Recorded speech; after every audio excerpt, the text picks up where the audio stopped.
Sino kinag-vocal mix? At 4 tenors ang iyong pipiliin.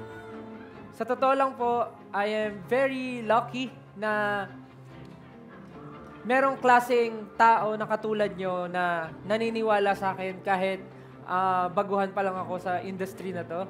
Itong project na to, na pagiging coach dito sa The Voice, sa tingin ng iba, parang ang swerte niya, tingin naman ng iba, bakit siya nandyan? Maraming nagki-question. Hindi. But,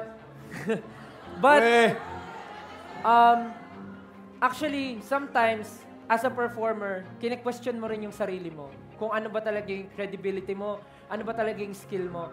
But, you guys showed me na being an artist ay hindi lang tungkol sa skill, na meron kayo. Ang pagiging artist ay pagkakaroon ng puso, and I'm very happy and proud na hanggang sa dulo kumapit kayo, and both of you guys, mahal na mahal ko kayo, and sobrang laki ng natulong niyo sa akin, and I'm happy rin na naging parte ako ng journey niyo dito sa The Voice Generations. And this is a competition. Merong kailangan umuwi at merong magsistay na makakasama ako hanggang finale. And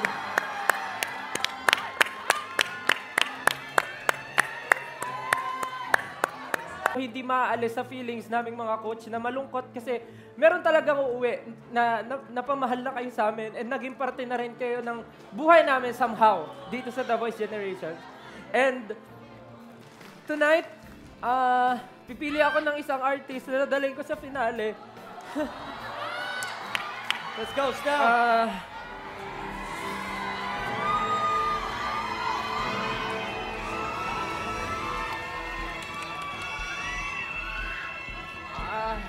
Ang grupo na pipiliin ko para makasama ko sa finale,